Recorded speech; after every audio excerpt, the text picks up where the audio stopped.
Okay, let's unpack this because I feel like we need to have a bit of a confessional moment before we even start. Oh, We live in this culture that is just absolutely obsessed with the grind. You know exactly what I'm talking about. a no pain, no gain culture. Exactly. We see the commercials, people flipping giant tractor tires, dripping in sweat, veins popping out, and the message is always the same.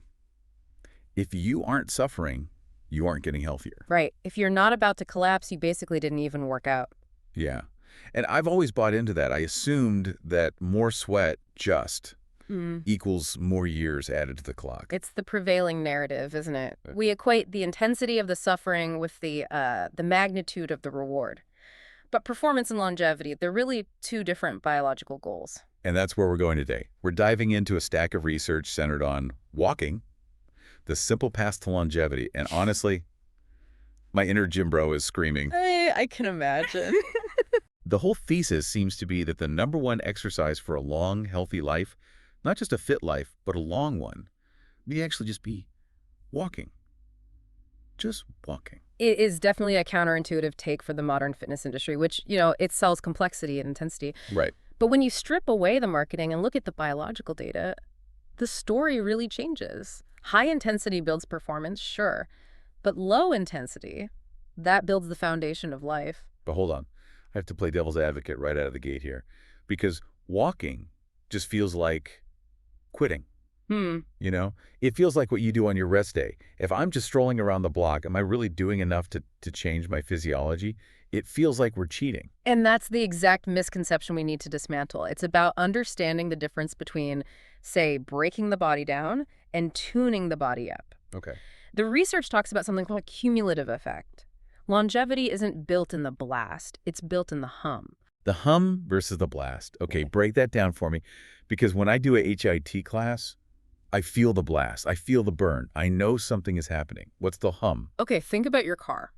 If you redline the engine, push it to 7,000 RPMs, you go very, very fast. That's the blast. Sure. But you can't drive like that for 10 hours. The engine will overheat, parts wear out, you'll blow a gasket. Walking is what physiologists call zone 2. Zone 2. I hear that term thrown around a lot by endurance athletes. Exactly.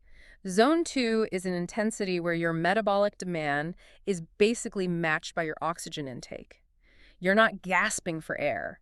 In that zone, your body is incredibly efficient. So it's not tearing muscle fibers. No, not to build them back up like when you lift heavy or sprint. Instead, it's signaling your cells to become more efficient at clearing waste and producing energy. It's that steady biological hum that keeps the machine running for 90 years rather than burning it out in 50.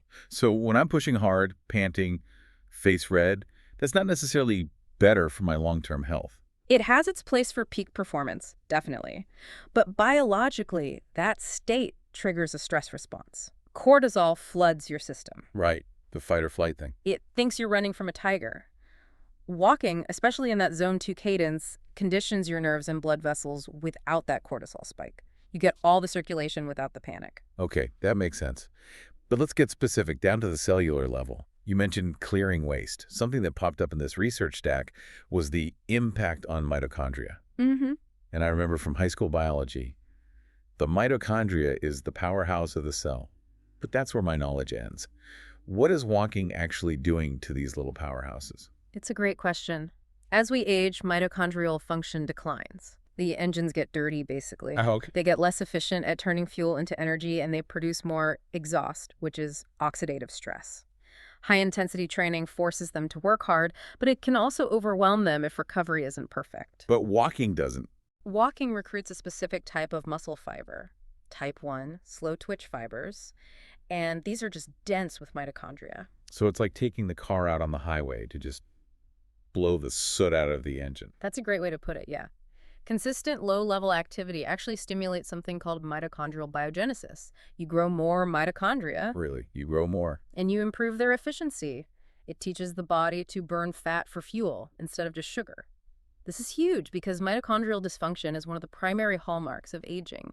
If your power plants fail, the city goes dark. Walking keeps the lights on. And that brings us to the villain of our story today. I saw this term all over the research. Inflammation. And not the I twisted my ankle kind of inflammation, but something deeper. Right.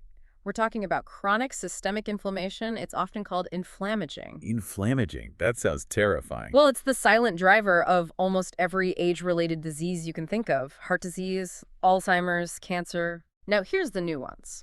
A hard workout causes acute inflammation. That's the soreness you feel, and it signals the body to repair itself, which is good. But if you are constantly hammering your body with HIT, or if you're older and your recovery is slower, that acute inflammation can start to simmer, and it becomes chronic. So by trying to be healthy and crushing ourselves at the gym every day, we might actually be feeding this systemic inflammation. Precisely. If you don't have the recovery to match the intensity, you're just adding stress to the system. Yeah. Walking, on the other hand, acts as an anti-inflammatory. Yeah. It releases these little messenger proteins from your muscles. They're called myokines that specifically dampen systemic inflammation. They lower your C-reactive protein levels in the blood. C-reactive protein, that's the marker doctors look for to see if your body's under stress, right? Exactly. So while the sprinter is creating inflammation they hope to recover from, the walker is actively bathing their body in an anti-inflammatory environment. That is a huge paradigm shift. Because I think a lot of us look at the guy walking his dog and think lazy, and we look at the guy sprinting intervals and think healthy. And the blood work might tell a totally different story. Okay, but I have to be the skeptic again. Because I know our listeners, someone's on a treadmill right now listening to this, running at an incline of 12 thinking, but I want a strong heart. I want a high VO2 max. Doesn't cardio need to be hard? It's a fair question. And the answer is it compares surprisingly well. In fact, for the specific goal of lifespan extension, it often wins. Let's just look at metabolic health. Insulin sensitivity. This is huge. This is the can I eat the bagel question. Sort of, yeah. Right. When you eat that bagel, your blood sugar spikes. Your body releases insulin to shove that sugar into your cells. Do that too often, the cells stop listening. That's insulin resistance. On the road to diabetes. Right.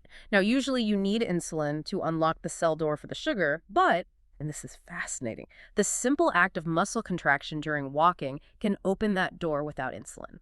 Wait, really? The muscle can just grab the sugar directly? Yes, there's a transporter called GLUT4. When you walk, your muscles basically act as a glucose sink, just soaking up excess blood sugar independently of insulin. It gives your pancreas a break. So a walk after dinner isn't just about burning calories. It's not just about calories, it's about changing how your body processes fuel. It blunts that blood sugar spike significantly. You're literally stopping the rust from forming. Speaking of rust, let's talk about the brain. This is the part of the deep dive that really, really surprised me.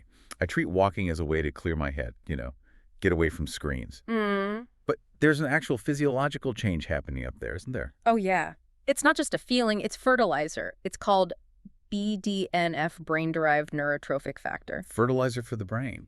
I like that. What does it do? It promotes neurogenesis, which is the creation of new neurons, and it protects the ones you already have. We used to think the brain was static after childhood. We now know it can grow and change. And walking helps with that. The steady aerobic rhythm of walking boosts those BDNF levels. It's been shown to increase the size of the hippocampus, the part of the brain that's critical for memory. So we're building a better brain while we save our joints. That's a win-win. But I want to pivot to the real world side of this, because we can talk about mitochondria all day. But the best exercise is the one you actually do. Exactly. And I have a confession. I have signed up for so many boot camps that I've quit after 3 weeks. You and millions of others. And that is the superpower of walking. Sustainability.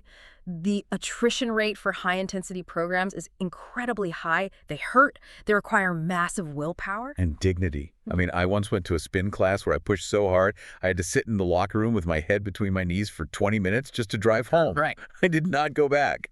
And that is the friction point. If your workout makes you feel terrible, your brain, which is designed to avoid pain, will find every excuse to skip it. I'm too busy. I'm too tired. But walking. Walking bypasses all that friction. It's the lowest barrier to entry. No gym membership, no special clothes, no nausea. It's the consistency factor. A mediocre plan you follow for 30 years beats a perfect plan you quit after 30 days. That's it. And in the game of longevity, consistency is the only metric that matters. You can't cram for health on a Sunday. The signals need to be frequent, and you don't age out of walking.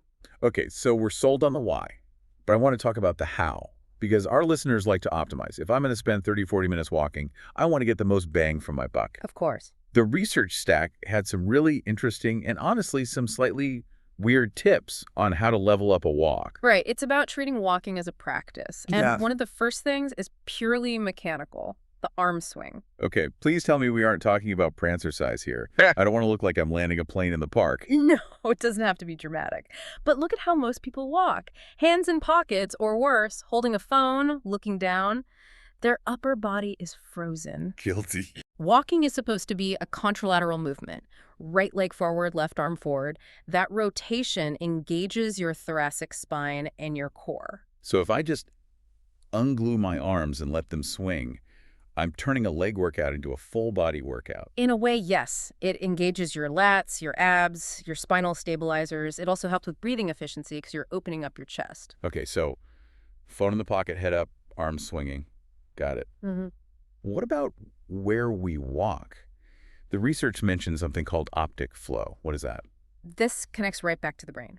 Optic flow is the visual experience of the world moving past you as you walk forward. Okay. That lateral eye movement, scanning the horizon, it's been shown to quiet the amygdala. That's the brain's anxiety center. That explains why I get my best ideas when I'm walking. It's not just the fresh air. It's your visual processing, literally calming down your stress response.